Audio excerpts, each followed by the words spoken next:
Um, this is Mr. Robinson here. I'm your civics and economics teacher this year. All right.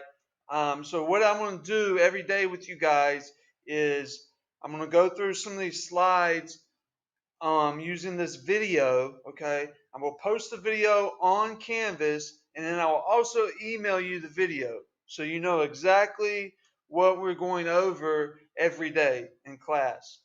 So just bear with me, okay?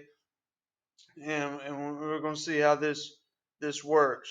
All right. So I hope you all had a good summer. Now I know I don't have my mask on, but I'm the only one in the classroom, so I don't have to wear the mask right right now. All right. Hopefully we can get this thing rolling. Okay. Boom. So listen, what is civics? All right, let's go ahead and start with civics. Now, I'm gonna tell you guys, I'm gonna tell you every day like this. All right, you're kind of lucky to have me as your civics teacher online here, because this is what I do with these videos. All right, but let's go ahead and get started. Well, I'll tell you like this. I don't know how it gets better than this. Okay, we're going to dive into civics head first, fearless. All right, just to quote a little bit of Taylor Swift for you there. So, what is civics? All right, so there it is, study of rights and duties of citizens. Now, civics is important because it allows you to know what your rights are as well as what your duties are. But this is important, particularly this year, because what's happening in 2020. Well, wait, there's an election. That's what's happening. So it's a big deal. All right, citizenship belonging to a country. Now, I'll get into it later, but you can have dual citizenship or belong to multiple countries and a citizen. So these are just basic definitions here. All right, citizenship. All right, I already said that. Now, there are two ways. This is important. I'm reaching out here to you with the camera. There are two ways to become an American citizen. Now, most of y'all, this is how y'all become an American citizen. Most of us is we're born on U.S. soil. All right, so if you're born here, then you're an American citizen. No matter if your parents are citizens or not. If you were born in America, you're an American citizen. Now, naturalization is something else. It's a little bit different. Naturalization is if you are not born here, so you're not an American citizen. It's the process to become an American citizen.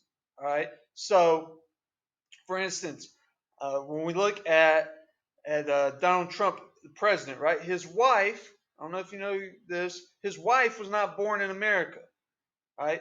But she became an American citizen through the process of naturalization, and we're going to get to that. The actual assignment today is about that, and I'll explain that later. But it's a process because there are certain steps people have to go through before they can become an American citizen. In America, you can't just come over and all of a sudden, boom, you're an American citizen. It doesn't work like that. All right. So, citizenship by birth. Now, if you're born anywhere in the United States, I already went over that, you're an American citizen.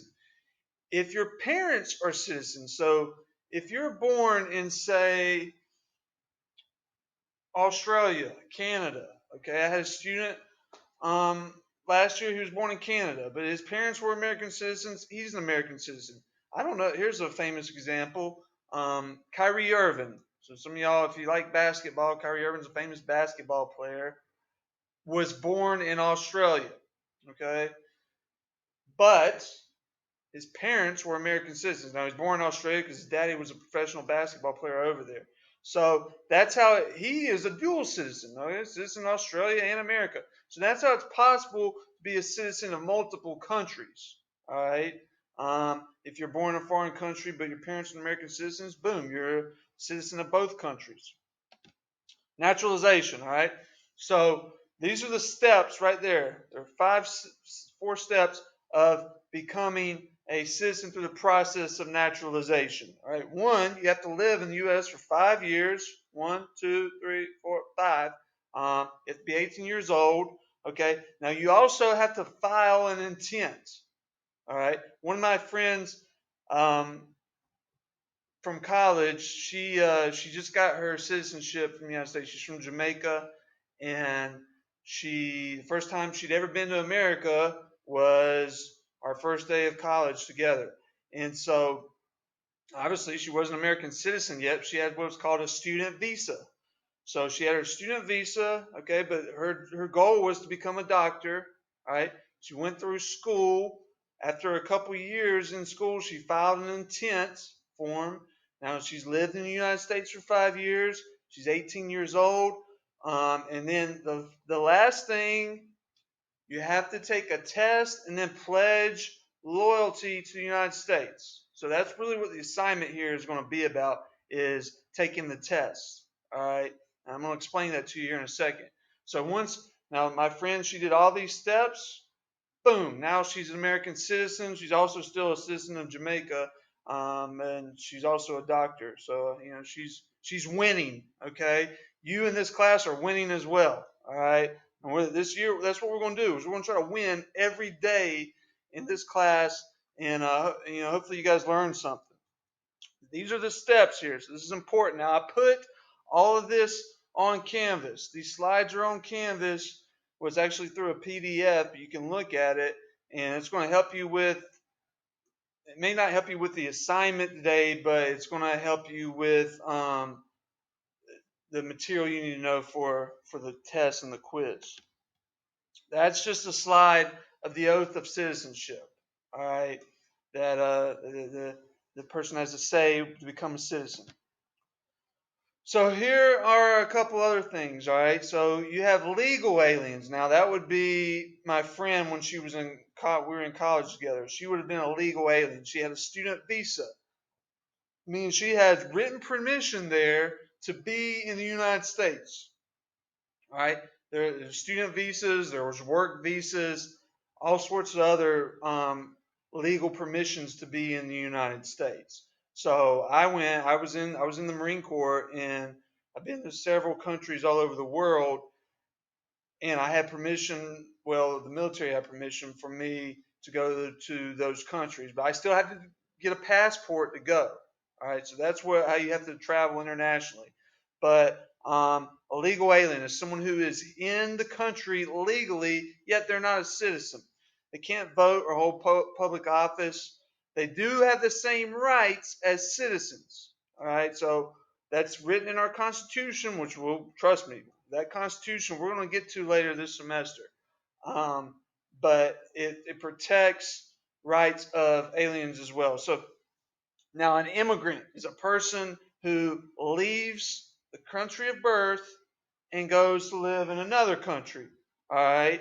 For instance, the first lady, Melania Trump, Donald Trump's wife, my friend from college. All right. So these are all immigrants.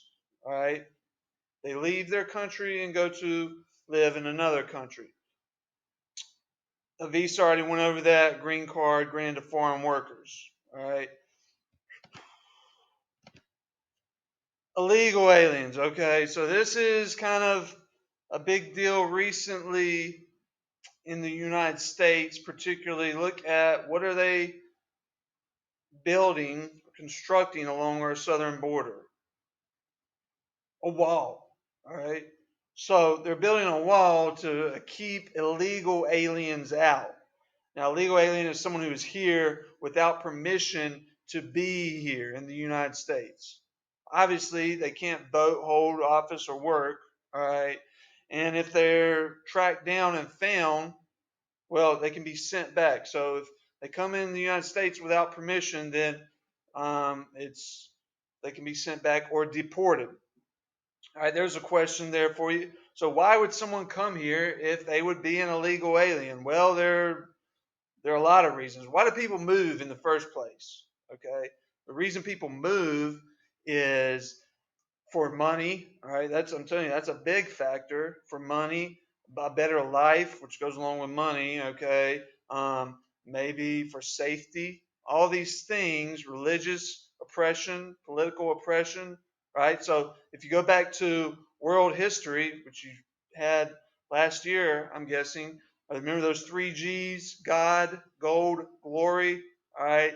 So that's why people came to the New World, all right, for religious reasons, gold, money, all right, glory, to make a name for themselves.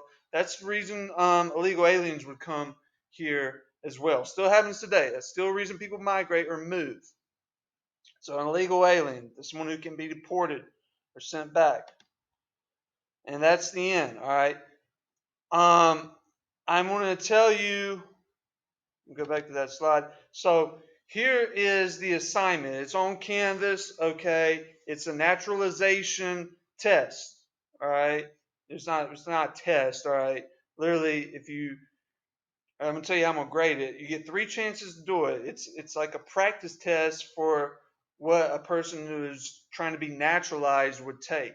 Okay, so you get three chances. I'll take the highest score out of three chances. Now I'm telling you right now, a lot of the answers you'll know already. Like, what are the colors of the American flag? Okay, red, white, blue, but some of them you're probably not going to know. So if I were you, I would look them up. All right, I'm telling you, you can just look them up at home through the internet. But these are the questions that a person who's going through a naturalization test has to answer. Someone such as Melania Trump. Okay, they have to answer these, and they can't look them up. So it's on Canvas there. You get three chances to do it. I'll take the highest score out of the three grades, but you're not going to know necessarily the information from what I taught you here from the slides. It's just a practice, so you understand what it's like for a person to go through the process of naturalization. Okay. Now remember, if there's any questions about anything, go ahead and email me. You have my email. I'm trying to this thing off here with us, and hopefully we'll have some fun, but get the school year started. Okay.